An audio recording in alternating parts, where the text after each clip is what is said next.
To RJ classes. और आज हम लोग जो करने वाले हैं फ्रिक्शन के टाइप्स करने वाले हैं। देखो फ्रिक्शन बता दिया गया था, फ्रिक्शन क्या बताया था आपको, अगर दो सरफेस एक सरफेस के ऊपर एक दूसरा ऑब्जेक्ट मूव करता है तो दोनों सरफेस के बीच में जो इरेगुलरिटीज था, कौन सा इरेगुलरिटीज, तो ये इरेगुलरिटीज क्या करता था, मतलब जो ग्रुप्स एंड रिजेस था, तो ये ग्रुप्स एंड रिजेस एक दूसरे को इंटरलॉक करता था। कैसे करता था, इंटरलॉक, तो ग्रुप्स रिजेस के संग और रिजेस ग्रुप्स के संग।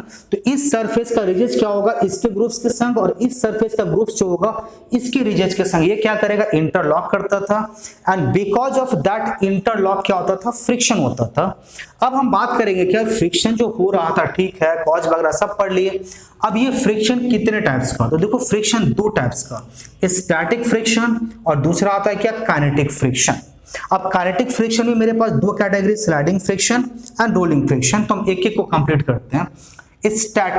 स्टैटिक का वर्ड का मतलब ही क्या होता है, एट रेस्ट।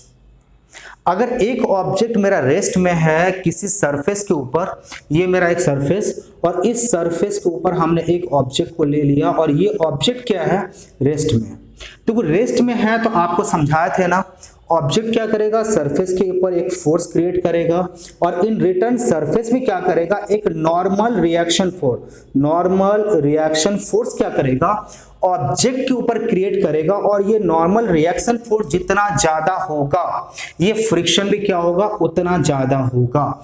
मतलब ये नॉर्मल रिएक्शन फोर्स क्या होता है, वेट के अकॉर्डिंग भी क्या होता है, बढ़ता और घटता है। तो जनरली जब आप रेस्ट में ऑब्जेक्ट को रखते हो तो इन दोनों का जो आपके पास है, ये जो फोर्स जो डेवलप होता है, नॉर्मल रिएक्शन फोर्स जो डेवलप होता है, दैट इज वेरी हाई, ये ज्यादा होता है। और इस फोर्स को ओवरकम करने के लिए क्या करना पड़ता है, आपको फोर्स भी काफी ज्यादा लगाना पड़ेगा। तो फोर्स अगर आपको काफी ज्यादा लगाना पड़ा, इसका मतलब आप बोलोगे सर ये फ्रिक्शन क्या होगा, इसका काफी ज्यादा होगा।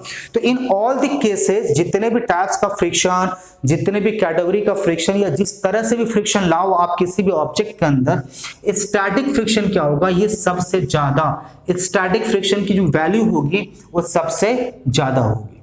अब स्टैटिक फ्रिक्शन के बाद आता है क्या, काइनेटिक फ्रिक्शन। अब देखो स्टैटिक फ्रिक्शन क्यों था, ऑब्जेक्ट को आपने क्या किया था, एक प्लेन पे रख रखा था। जो प्लेन पे था ऑब्जेक्ट अपने वेट के कारण एक क्या करता था, प्लेन पे एक फोर्स लगा रहा था। प्लेन क्या कर रहा था, एक reaction force, normal reaction force क्या करता था, ऑब्जेक्ट के ऊपर लगता था और ऑब्जेक्ट के अंदर क्या होता था, फ्रिक्शन डेवलप हो रहा था। ठीक है, अब क्या होगा, अगर आप इसके ऊपर फोर्स अप्लाई करो और फोर्स अप्लाई करके एनी हाउ अगर इस ऑब्जेक्ट को मूवेबल बना दो, तो जो आपके पास फ्रिक्शन था, जो इनिशियली रेस्ट में जो था static friction, so then that friction will converted into the क्या हो जाएगा, काइनेटिक फ्रिक्शन। ये धीरे धीरे मूव करेगा। मूव ये दो तरीके से करेगा, आइदर स्लाइड करेगा और आइदर क्या करेगा, रोल करेगा। बट इन दोनों ही केसेस को हमने क्या किया, काइनेटिक फ्रिक्शन में ही इंक्लूड कर दिया है। तो जैसे ही ये स्लाइटली मूव करना स्टार्ट करे, मैं बताता हूं, ये आपके पास ऑब्जेक्ट अभी आप कहां पर रखे हैं, बोर्ड पे, किसी तरह का मूवमेंट, आप बोलोगे सर नहीं कोई मूवमेंट नहीं, तो अभी जो इसके अंदर फ्रिक्शन होगी वो कौन सा फ्रिक्शन, आप झट से बोलोगे सर ये स्टैटिक फ्रिक्शन है।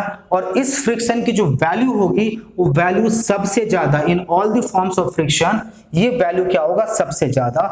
लेकिन अब क्या करो, एक फोर्स आपने क्रिएट करा उसके ऊपर, and because of that force अगर मेरा ऑब्जेक्ट के अंदर मूवमेंट आया, किसी भी तरह का मूवमेंट, वो ड्रैगिंग मूवमेंट, वो स्लाइडिंग मूवमेंट, रोलिंग मूवमेंट, किसी भी तरह का मूवमेंट आए, तो बिकॉज ऑफ दैट मूवमेंट आपके ऑब्जेक्ट के अंदर जो स्टैटिक फ्रिक्शन था, now that will get converted into the kinetic friction. बात समझ में आए कि नहीं आए।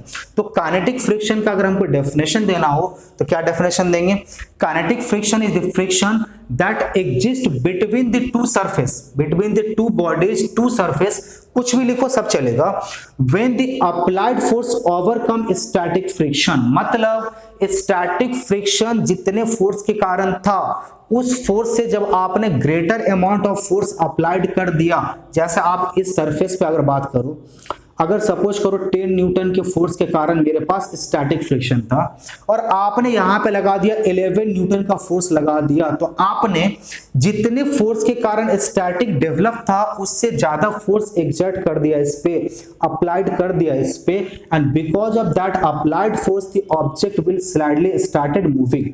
तो ये स्टार्ट करेगा मूव करना, तो इसके अंदर अब क्या हो जाएगा, जो स्टैटिक फ्रिक्शन था it will get converted into the kinetic friction.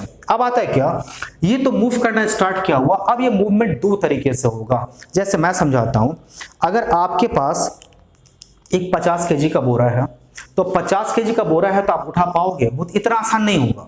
लेकिन उसको अगर आप सपोज करो फ्लोर पे, अगर यहां से बोले यहां तक उठाकर ले जाने के लिए सर पे, और ये सपोज करो 1 किलोमीटर का डिस्टेंस है ना, और ये स्मूथ, बिल्कुल स्मूथ सरफेस है ये, अब बोले ये 1 किलोमीटर तक आप ले जाओ, आप बोलेगे बहुत डिफिकल्ट है क्योंकि उठाना बहुत मुश्किल है। तो अब क्या करोगे, लेकिन बोले यहां से घसीटते ले जाओ, ड्रैग करते हुए, ये मेरे पास था, और बोले इसको ड्रैग करते हुए ले जाओ, तो आप बोलेगा हाँ ये थोड़ा सा हमको आसान पड़ता है, तो इसको बोलते घसीटना, ड्रैग करना।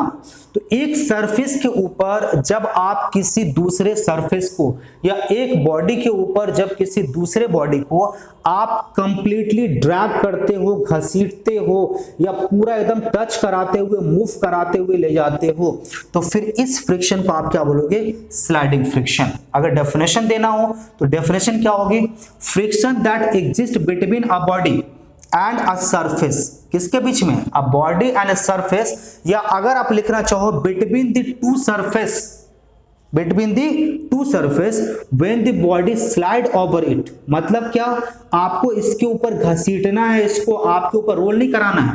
देखो मूवमेंट का दो तरीका, या तो आप घसीट के ले जाओ इसको, या इसके संग रोलर लगा दो। क्या लगा दो, इसके संग रोलर लगा दो, और जब रोलर लगा दोगे तो रोलर के संग मूवमेंट क्या होता है, स्मूथ हो जाता है, ये इजीली मूव करना स्टार्ट कर देता है। तो यहां भी वही बात हो रही है। तो जब आप स्लाइड कर रहे थे उस समय जो फ्रिक्शन मेरे पास आया वो कैसा हो जाएगा, स्लाइडिंग फ्रिक्शन।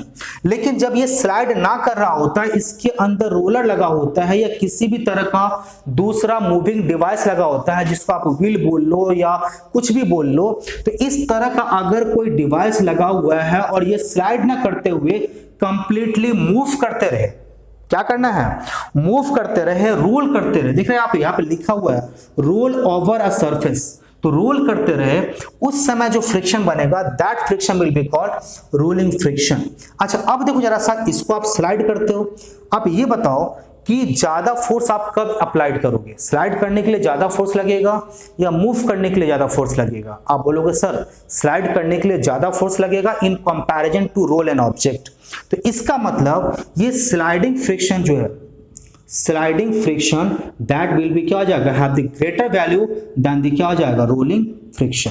तो अब अगर हमको 2 3 4 ऑब्जेक्ट दे दे और वहां पे हमको अगर कभी कभी क्वेश्चन दे, आपके इस छोटे क्लास पे तो ऐसा देता नहीं है, बट अब क्वेश्चन पैटर्न चेंज हो रहा है तो दे भी सकता है। आपके पास 3 4 ऑब्जेक्ट दे दिया, जैसे मैं समझाता हूं, अ bag dragged on a floor, a bag dragged on a floor, क्या हो जाएगा, a suitcase, या एक क्या होता है table kept on the floor। देखो तीन बोल रहे हैं आपको, पहला a table kept on the floor, a bag dragged on the floor, and तीसरा a bicycle moving on the ground। 3 आपके पास आया। अब आपके पास एक क्वेश्चन दे दिया, क्या, arrange them in the increasing order of the क्या हो जाएगा, फ्रिक्शन कंटेंट बाय देम। तो ये बताओ कि तीनों में सबसे कम फ्रिक्शन किसके अंदर होगा। आप बोलोगे सर जब रोलिंग फ्रिक्शन था, मतलब रोल कौन कर रहा था, बाइसाइकिल रोल कर रहा था, तो उसके अंदर जो फ्रिक्शन होगी वो सबसे कम, तो बाइसाइकिल का जो फ्रिक्शन हुआ ये सबसे कम। इसके अलावा इसके बाद जो स्लाइड कर रहा था उससे ज्यादा फ्रिक्शन होगा, रोलिंग से ज्यादा किसमें होगी, स्लाइडिंग में। तो स्लाइड कौन कर रहा था, बैग कंटेंट कर रहा था, बैग जो था हम क्या कर रहे थे, फ्लोर पे स्लाइड करवा रहे थे। और थर्ड वन जो था, थर्ड वन रेस्ट में है, तो रेस्ट में जो ऑब्जेक्ट होगी that will have the static friction, और इसकी वैल्यू जो होगी वो सबसे ज्यादा होगी। तो आप जो रखे थे टेबल, ये क्या हो जाएगा, ये आपका ऑर्डर हो जाएगा, कौन सा, increasing order of arranging the object, क्या हो जाएगा, फ्रिक्शन कंटेंट बाय देम। तो ये देखो इस तरह से आपके पास कितने टाइप्स का फ्रिक्शन है, ये क्या क्या है, कैसे क्या है, तो ये आपका कंप्लीट हो चुका है।